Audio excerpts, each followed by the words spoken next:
എൻ്റെ ഒരു PSC ജേണിയിൽ നിന്ന് ഞാൻ മനസ്സിലാക്കിയെടുത്ത കാര്യങ്ങളും എനിക്ക് കിട്ടിയ അറിവുകളുമൊക്കെയാണ് ഞാനിതിലൂടെ പങ്കുവയ്ക്കുന്നത്. ഞാൻ ഫസ്റ്റ് ടൈം കോച്ചിങ്ങിന് പോകുമ്പോൾ എനിക്ക് PSCയെക്കുറിച്ച് യാതൊരു ധാരണയും ഉണ്ടായിരുന്നില്ല. അപ്പോൾ ഞാൻ കോച്ചിങ്ങിനായിട്ട് ചേർന്നു. അവിടെ ക്ലാസ്സുകളെടുക്കും, അത് ശ്രദ്ധയോടെ കേട്ടിരിക്കും. പിന്നെ വീട്ടിൽ വന്നിട്ട് വളരെ കുറച്ച് ടൈം കിട്ടുള്ളായിരുന്നു. കുട്ടികൾ ട്വിൻസായിരുന്നു, ചെറുതായിരുന്നു. അപ്പോൾ ആ കിട്ടുന്ന സമയം ഞാൻ കഴിഞ്ഞ ദിവസം ക്ലാസ്സിലേക്ക് എന്താണോ എടുത്തത് ആ ടോപ്പിക് ഒന്ന് റിവൈസ് ചെയ്യും. അങ്ങനെയാണ് ഡെയിലി പോയിരുന്നത്.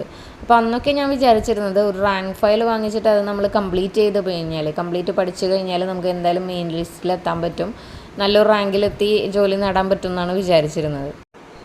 പക്ഷേ അങ്ങനെയല്ല. ഒരു തുടക്കക്കാർ ഏറ്റവും ഫസ്റ്റ് ചെയ്യേണ്ട കാര്യം ഒരു പ്രീവിയസ് ഇയർ ക്വസ്റ്റ്യൻ പേപ്പർ വിത്ത് എക്സ്പ്ലനേഷൻ ഉള്ള ഒരു ക്വസ്റ്റ്യൻ പേപ്പർ ബുക്ക് വാങ്ങിയിട്ട് അത് കംപ്ലീറ്റ് ചെയ്യുക, അത് പഠിക്കുക, അത് നന്നായിട്ട് റിവൈസ് ചെയ്യുക. അപ്പോൾ തന്നെ നമുക്കൊരു 50-60 അല്ലെങ്കിൽ ഒരു 65 വരെ നമുക്ക് സ്കോർ ചെയ്യാൻ പറ്റും ആ ബുക്ക് നന്നായിട്ട് റിവൈസ് ചെയ്ത് പഠിച്ചു പോവുകയാണെങ്കിൽ. പിന്നെ ആ സ്കോറിൽ നിന്നും നമുക്ക് കുറച്ചും കൂടെ ഉയർന്ന മാർക്ക് കിട്ടണം എന്നുണ്ടെങ്കിൽ, കുറച്ചൊന്നല്ല, നല്ലൊരു ഉയർന്ന മാർക്ക് നേടണം എന്നുണ്ടെങ്കിൽ നമ്മൾ കുറച്ചധികം എഫേർട്ട് തന്നെ ഇടണം. മെയിനായിട്ട് നമ്മൾ ചെയ്യേണ്ടതെന്ന് വെച്ചിട്ടുണ്ടെങ്കിൽ PSC ട്രെൻഡ് നോക്കി പഠിക്കുക എന്നുള്ളതാണ്. അതായത് അടുത്തിടെ നടന്ന അടുത്ത വർഷങ്ങളിൽ നടന്ന ക്വസ്റ്റ്യൻ പേപ്പറിൻ്റെ previous year question paper collect ചെയ്യുക, അതിൽ ആ ക്വസ്റ്റ്യൻ പേപ്പേഴ്സ് പഠിക്കുക, അതിലെങ്ങനെയാണ് ക്വസ്റ്റ്യൻസ് വന്നിരിക്കുന്നതെന്ന് നോക്കുക, ഏത് ടോപ്പിക്ക്, അതായത് ഏത് ഭാഗത്തു നിന്നാണ് ഏറ്റവും കൂടുതൽ ക്വസ്റ്റ്യൻസ് വന്നിരിക്കുന്നതെന്നൊക്കെ നോക്കുക. അങ്ങനെ സെലക്റ്റീവായിട്ട് പഠിച്ചാലേ നമുക്ക് പിന്നെ ആ ഒരു സ്കോറിൽ നിന്നും, ഈ ഒരു 50, 60, 65 സ്കോറിൽ നിന്നും ഒരു ഹയസ്റ്റ് സ്കോറിലേക്ക് എത്താനായിട്ട് സാധിക്കുകയുള്ളൂ. അതുമാത്രമല്ല, ഇപ്പോൾ തൊട്ടടുത്ത് നടന്നുകൊണ്ടിരിക്കുന്ന PSCയുടെ എക്സാമുകളുണ്ടാവുമല്ലോ. ഇപ്പോൾ തൊട്ട് തലേദിവസം നടന്നതാണെങ്കിൽ കൂടി നമ്മൾ ആ ക്വസ്റ്റ്യൻ പേപ്പർ എടുത്തിട്ട് അതിലുള്ള ക്വസ്റ്റ്യൻസും ആൻസേഴ്സൊക്കെ ഒന്ന് റെഫർ ചെയ്ത് പോണത് വളരെ നല്ലതായിരിക്കുള്ളൂ. കാരണം സെയിം ക്വസ്റ്റ്യൻസൊക്കെ റിപ്പീറ്റഡ് ആയിട്ട് ചോദിച്ചിട്ടുണ്ട്. ഇപ്പോൾ നമുക്ക് അങ്ങനെയുള്ള ക്വസ്റ്റ്യൻ പേപ്പറൊക്കെ കളക്ട് ചെയ്യാനും അത് റെഫർ ചെയ്ത് പഠിക്കാനൊക്കെ വളരെ ഈസിയാണ്. കാരണം ഒരുപാട് ടെലഗ്രാം ചാനലുകളുണ്ട്, ഒരുപാട് യൂട്യൂബ് ചാനലുകളുണ്ട്.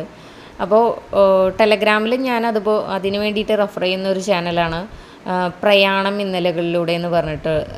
അപ്പോൾ അതിൽ റീസെൻ്റായിട്ട് നടന്നിട്ടുള്ള PSC എക്സാമിൻ്റെ ക്വസ്റ്റ്യൻ പേപ്പറും അതിൻ്റെ കൂടെ നമ്മൾ ഏതൊക്കെ ക്വസ്റ്റ്യൻസാണ് അതിൽ റെഫർ ചെയ്യേണ്ടത്. കാരണം ഒരു degree level, 10th level, +2 level അങ്ങനെ മാത്രമല്ല കൊടുത്തിരിക്കുന്നത്. PSC റീസെൻ്റായിട്ട് നടത്തിയിട്ടുള്ള എല്ലാ എക്സാംസും, ടെക്നിക്കൽ എക്സാംസ് ഉൾപ്പെടെയുള്ള ക്വസ്റ്റ്യൻ പേപ്പർ അവർ പ്രൊവൈഡ് ചെയ്യുന്നുണ്ട്. അപ്പോൾ അതിൽ നമ്മൾക്ക് വേണ്ട ഭാഗം ഏതാണ്, ഏത് ക്വസ്റ്റ്യൻസാണ് നമ്മളതിൽ റെഫർ ചെയ്യേണ്ടത് എന്നുള്ളതിൻ്റെ നമ്പർ അടക്കം അവർ കൊടുത്തിട്ടുണ്ട്. നമുക്ക് ആ ക്വസ്റ്റ്യൻ പേപ്പർ ഡൗൺലോഡ് ചെയ്യുക, ആ നമ്പേഴ്സ് നോക്കിയിട്ട് ആ ക്വസ്റ്റ്യൻസ് മാത്രം പഠിക്കുക. വളരെ ഈസി ആയിട്ട് ചെയ്യാവുന്ന ഒരു കാര്യമാണ്.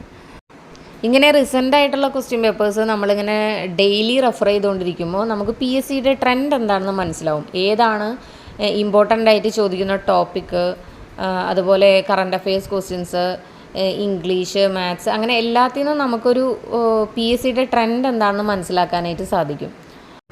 പിന്നെ അതുപോലെ തന്നെ NCERT, SCERT ബുക്കുകൾ റെഫർ ചെയ്യുക എന്നുള്ളതാണ്. SCERTയുടെ പാഠപുസ്തകങ്ങളൊക്കെ നമുക്ക് ഡൗൺലോഡ് ചെയ്യാൻ കിട്ടും.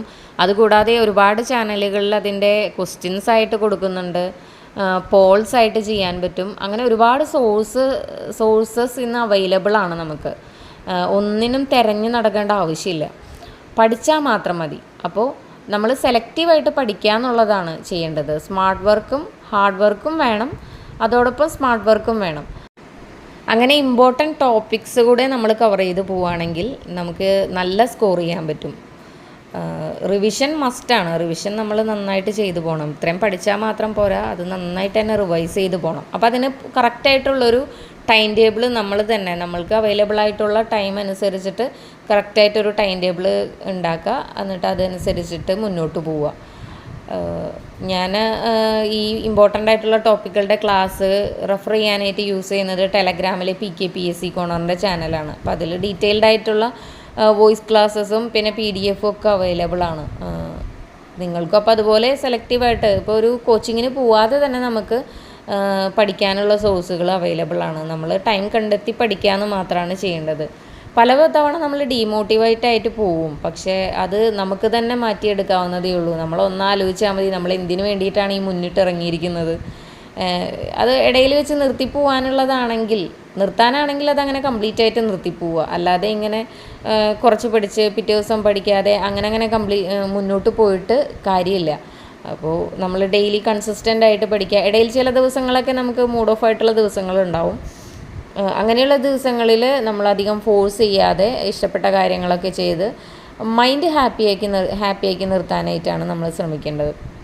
നല്ല ഹാപ്പി ആയിട്ട് നമ്മൾക്കൊരു എയിം വെച്ച് ആ ഒരു ദിവസം മനസ്സിൽ വിഷ്വലൈസ് ചെയ്ത് പഠിക്കുകയാണെന്നുണ്ടെങ്കിൽ ഉഷാറായിട്ട് നമുക്ക് പഠിക്കാൻ പറ്റും.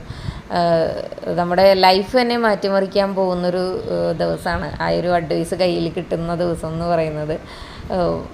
അത് ആലോചിച്ചാൽ തന്നെ നമുക്ക് വളരെ സന്തോഷത്തോടെ പഠിക്കാൻ പറ്റും. ഒരാൾക്കും സ്മൂത്തായിട്ട് ഇരുന്ന് പഠിക്കാനുള്ള സിറ്റുവേഷനൊന്നും ഉണ്ടാവില്ല. എല്ലാവർക്കും എന്തെങ്കിലും ലൈഫിൽ പ്രശ്നങ്ങളോ അല്ലെങ്കിൽ മാനസികമായിട്ടുള്ള ഡൗണായി പോകുന്നതോ അങ്ങനെ എന്തെങ്കിലുമൊക്കെ ഉണ്ടാവും. പക്ഷെ അതൊക്കെ ഓവർകം ചെയ്ത് നമ്മൾ പഠിക്കുക. അപ്പോൾ നമുക്കതിനുള്ള നല്ലൊരു റിസൾട്ട് തന്നെ എന്തായാലും കിട്ടും.